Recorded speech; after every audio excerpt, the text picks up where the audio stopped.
যারা মোটরসাইকেল নিয়ে আসছেন তারা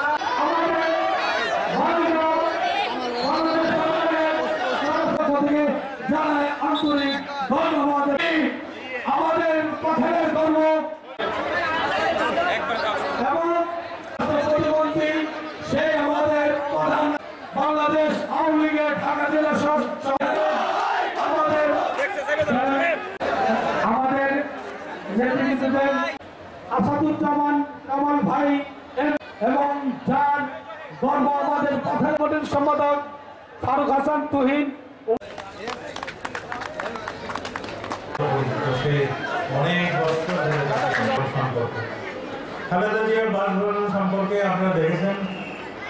আমাদের আজকে আপনারা যারা নাকি খবর দেখতেছেন এবং শুনতেছেন, সহিংসতা যে তারা বলছিল যে সহিংসতা করবে না, তারা কোনো জ্বালা উপকার করবে না, কিন্তু শুরু করেছে।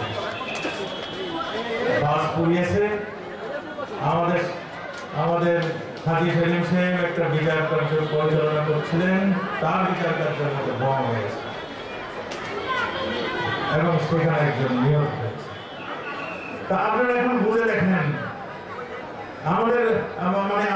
আমাদের পুলিশ ভাইরা যেটা করেছে এটা যথার্থ করেছে কিনা এটা নিজেরাই বলতে হবে। আর তার বাড়ির সামনে যেটা রাখা হয়েছে সেটা তাকে আমাদের হানিফ ভাই, আমাদের আওয়ামী লীগের যে মুখপাত্র, তিনি পরিষ্কারভাবে বলেছেন তাকে অ্যারেস্ট করা হয় নাই, তার নিরাপত্তার জন্য, তাকে সর্বোচ্চ নিরাপত্তা দেওয়ার জন্যই সেইভাবে আমাদের নিরাপত্তা বাহিনী মোতায়েন হয়েছে। ধন্যবাদ সবাইকে, শুভেচ্ছা। জয় বাংলা।